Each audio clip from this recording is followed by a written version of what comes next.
느헤미야 4장 1절부터 23절 4장 전체입니다. 제가 한 절, 여러분이 한 절 봉독하겠습니다. 산발랏이 우리가 성을 건축한다 함을 듣고 크게 분노하여 유다 사람들을 비웃으며 앞에서 미약한 유다 사람들이 하는 일이 무엇인가? 스스로 견고하게 하려는가? 제사를 드리려는가? 하루의 일을 마치려는가? 흙무더기에서 다시 일으키려는가? 암몬 사람 도비아는 곁에 있다가 이르되 그들이 건축하는 돌 성벽은 여호가 올라가도 곧 무너지리라 하더라. 없어서 업신여김을 당하나이다. 원하건대 그들이 욕하는 것을 자기들의 머리에 돌리사 노랫거리가 되어 사로잡히게 하시고 주 앞에서 그들의 악을 덮어두지 마시며 그들의 죄를 도말하지 마옵소서. 그들이 건축하는 자 앞에서 주를 노하시게 하였음이니이다 하고 우리가 성을 건축하여 전부가 연결되고 높이가 절반에 이르렀으니 이는 백성이 마음을 들여 우리를 하였음이니이다. 산발랏과 도비아와 아라비아 사람들과 암몬 사람들과 아스돗 사람들이 예루살렘 성이 중수되어 그 허물어진 틈이 메꾸어져 간다 함을 듣고 심히 분노하여 꾀하기를 예루살렘으로 가서 치고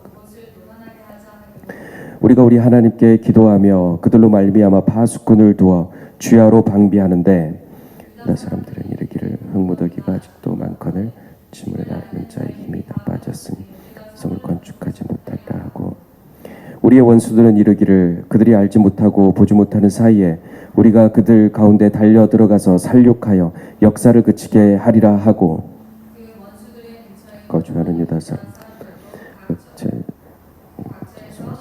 10번이나 우리에게 말하게 그러니까 우리에게로 와야 하리라. 내가 성벽 뒤에 낮고 넓은 곳에 백성이 그들의 종족을 따라 칼과 창과 활을 가지고 서 있게 하고 들과 민장들과 남은 백성들을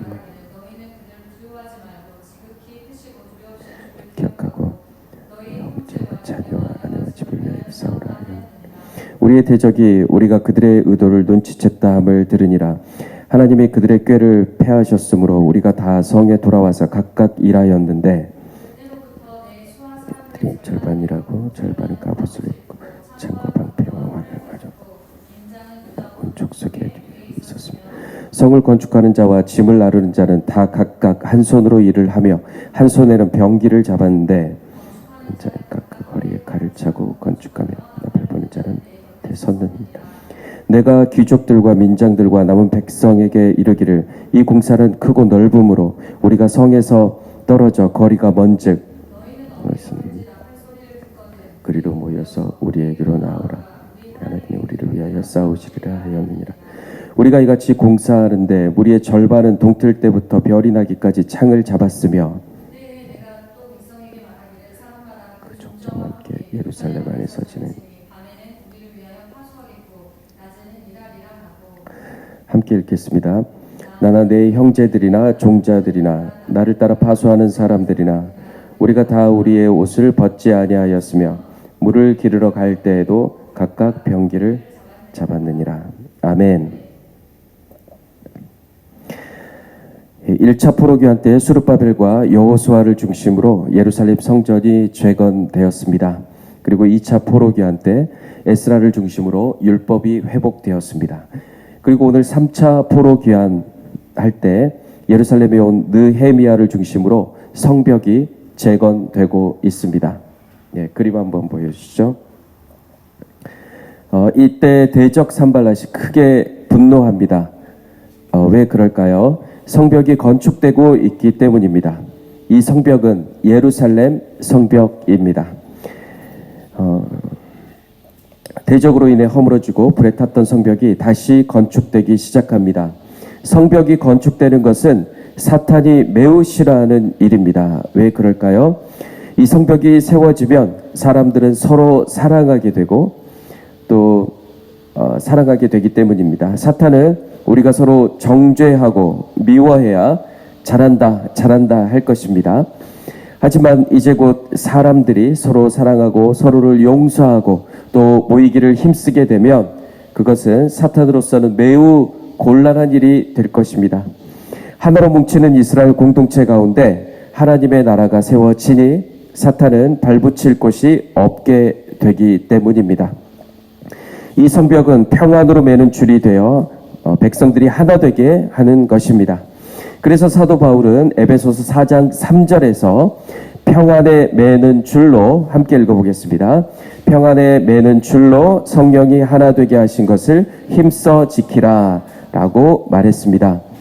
그리고 성벽이 재건된다는 것은 사탄이 불법 침입해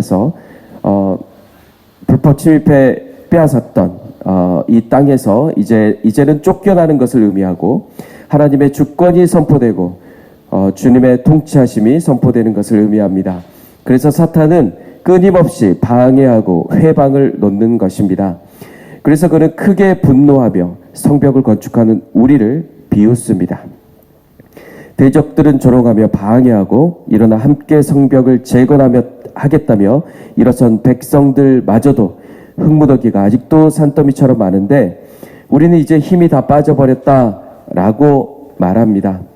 백성들은 피곤하고 지쳤습니다. 2절에서 대적들은 유다 사람들에 대해 말하기를 이 미약한 사람들이라고 말합니다. 여기서 미약하다로 번역된 히브리어 아멜랄은요, 이것은 기력이 쇠하고 뼈마디가 떨리는 정도의 미약함을 말합니다. 즉 주변 사람들이 보기에 바벨론 노예로 사로잡혀 갔다가 돌아온 유다인들은 정말 보잘것없는 민족이었던 것입니다.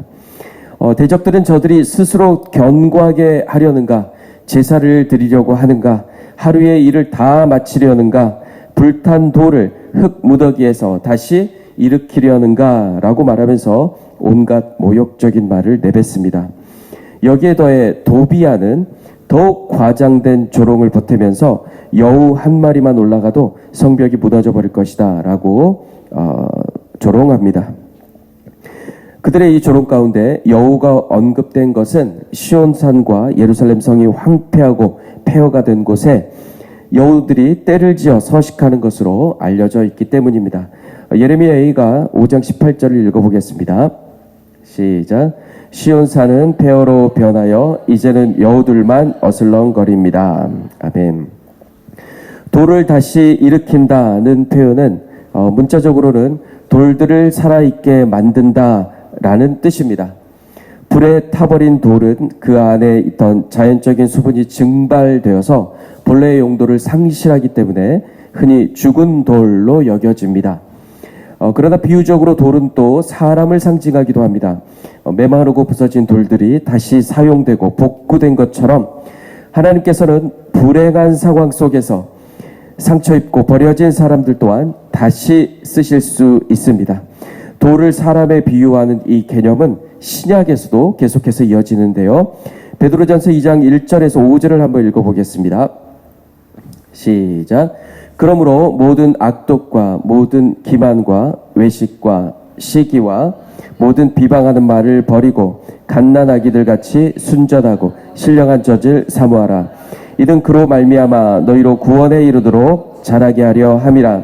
너희가 주의 인자하심을 맛보았으면 그리하라. 사람에게는 버림바가 되었으나 하나님께는 택하심을 입은 보배로운 산돌이신 예수께 나아가 너희도 산돌같이 신령한 집으로 세워지고 예수 그리스도로 말미암아 하나님이 기쁘게 받으실 신령한 제사를 드릴 거룩한 제사장이 될지니라. 아멘. 그곳에서 그리스도인들은 영적인 집, 곧 성전을 이루기 위해 세워지는 살아있는 돌들이라고 불립니다. 하나님의 모든 백성은 삶의 다양한 고난과 어려움으로 인해 손상이 되었을지라도 그의 나라를 이루는 구조 속에서 여전히 중요한 건축 재료인 것입니다. 하나님의 백성들은 그렇습니다. 보배로운 산돌이신 예수께서 우리 또한 산돌같이 신령한 집, 성전으로 세우시고 거룩한 백성으로 예배하게 하셨습니다. 우리가 보잘것없어 보이고 무력해 보일지라도 우리가 주의 손에 들려 있다면 우리는 주님과 같이 산돌이 되어 하나님의 거룩한 집으로 지어져 감을 믿으시기 바랍니다. 산발락과 대적들이 말하는 것처럼 우리가 얼마나 미약하고 또 무능합니까? 때론 대적들이 말하는 게 다 맞는 말처럼 들리기도 합니다. 너희가 뭘 할 수 있겠냐? 이거 하나라도 해결할 능력이 있느냐? 돈이 있느냐? 권력이 있느냐?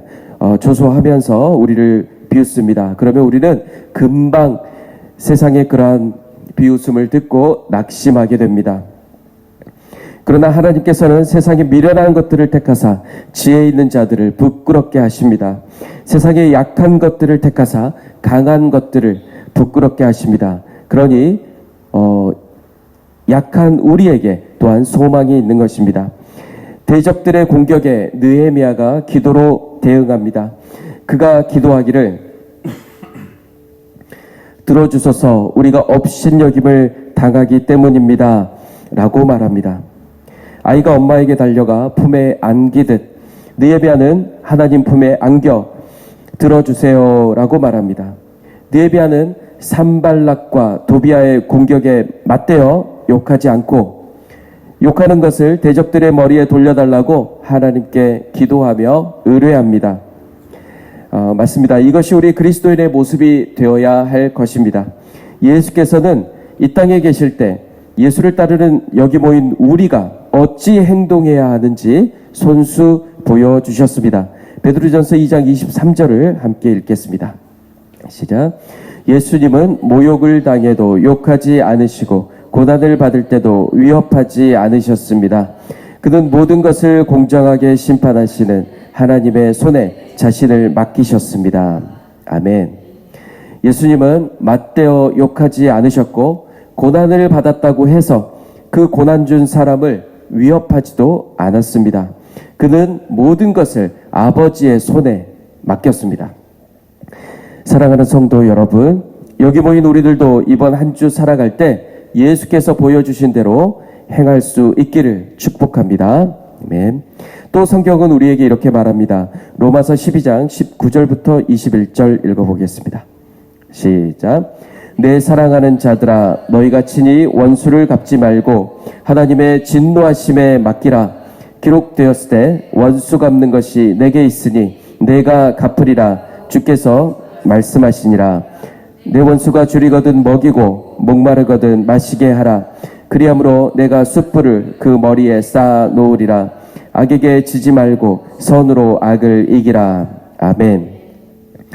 우리가 모든 모욕과 수치를 직접 되갚지 않고 아버지의 손에 맡기며 기도할 때 하나님은 그 대적의 악을 덮어두지 않으시고 그의 죄를 없다 하지 않으십니다. 주님의 자녀를 노하게 하는 것은 주님을 노하게 하는 것과 같기 때문입니다. 이제 성벽이 다 건축되어 갑니다. 성벽 10개 문 중 첫 번째 문인 양문부터 10번째 문인 한밉갓 문까지 전체가 하나로 연결되었습니다. 이것은 누군가 특출난 사람이나 어떤 전문가를 통해서가 아니라 평범한 일상을 살아가는 백성들이 마음 들여 일을 했기 때문에 가능했습니다. 마음을 들였다는 것은 무슨 뜻입니까? 그것은 성령에 감동되어 일을 했다는 뜻입니다. 이것은 게으르지 않고 열심을 품고 주를 섬겼다는 뜻입니다. 즉 오늘 마음을 들여 일을 했다는 것은 유다 백성들이 성령에 이끌려 마음을 다하여 또 열심을 품고 주님을 섬겼다는 뜻입니다.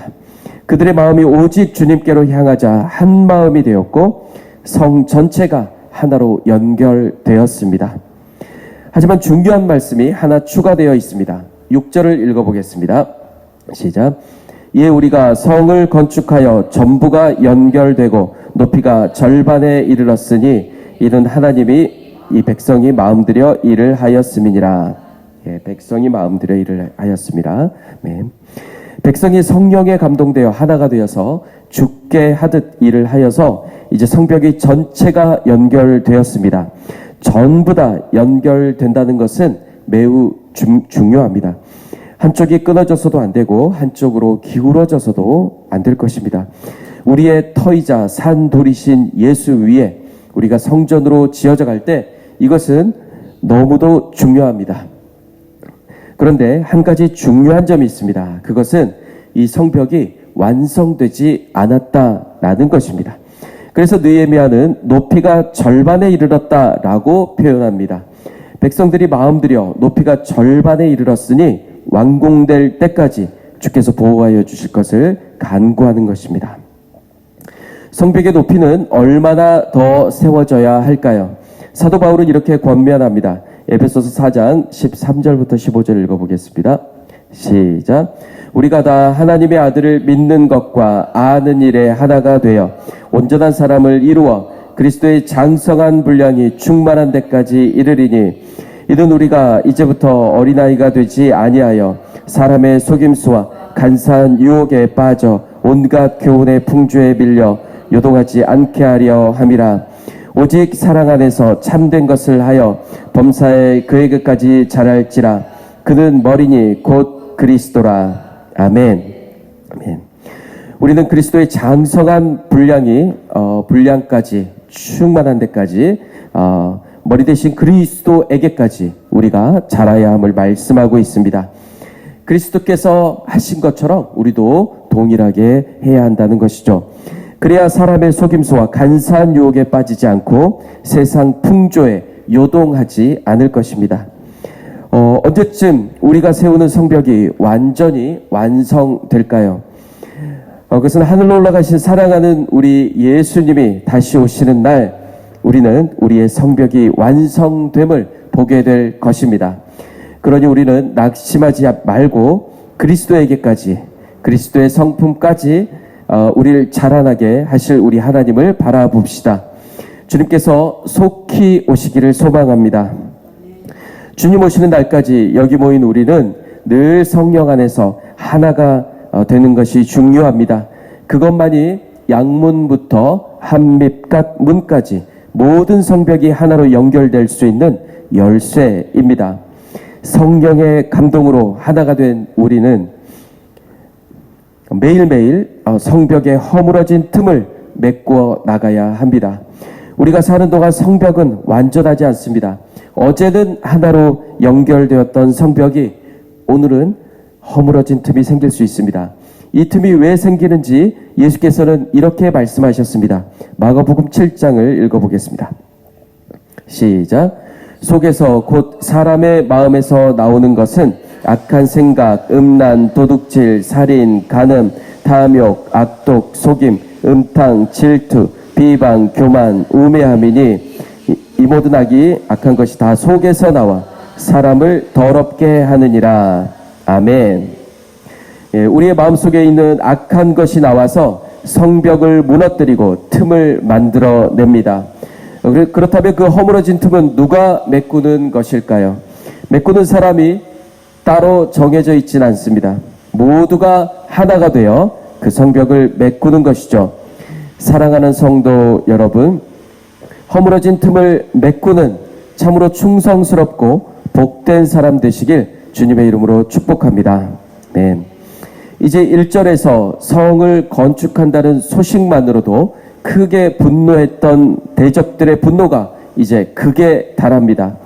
1절에서의 분노를 직역하면 그의 코가 몹시 달아올랐다입니다. 코가 달아올랐다. 냄비가 끓기 시작한 것을 말합니다. 이어지는 7절의 분노는 함께 모여 분노하는 것을 말합니다. 즉 산발랏의 개인적인 분노에서 이제 전략과 감정을 동반한 집단적 분노로 그 공격성이 업그레이드 된 것입니다. 이제 집단을 이룬, 군중을 이룬 이들은 창세 때 에덴 동산에서 사탄이 사용했던 그 전략을 다 함께 사용합니다. 그것은 속이는 것입니다. 하와를 속이듯이 다시 한번 유다 백성을 속이려 듭니다. 그들은 예루살렘으로 가서 치고 그곳을 요란하게 하자라고 서로 공모합니다. 느헤미야가 대적들의 요란을 잠재우려고 기도하며 파수꾼을 두어 주하로 방비하는데요. 유다 사람들이 대적들의 이 요란에 걸려들고 맙니다. 그들은 이렇게 말합니다. 유다 백성들이 말합니다. 흙무더기도 아직도 많은데 집 나르는 자들의 힘은 다 빠져버려서 우리의 힘으로는 이 성벽을 다 쌓지 못할 것이다. 대적들의 거짓과 요동으로 인해서 백성들이 자신감을 잃어버린 것입니다. 이때다 싶은 대적들은 유다 백성 모르게 그들 사이에 달려 들어가서 그들을 살육하여 이제 그만두게 하자 라고 전의를 다집니다. 그들은 유다 백성을 죽이고 성벽 건축을 그치게 하려는 이 시도를 무려 10번이나 연거푸 시행합니다. 세상의 요란함 속에서 우리가 길을 잃고 헤매거나 자신감을 잃고 산만해질 때가 있습니다. 함께 흔들리며 요동치는 가운데 중심을 잃고 주저앉거나 포기해버릴 때도 있습니다. 그럴 때 우리는 어떻게 해야 하는 것일까요? 느헤미야가 외칩니다. 그들을 두려워하지 말고 지극히 크시고 두려우신 주를 기억하라. 너희 형제와 자녀와 아내와 집을 위하여 싸우라.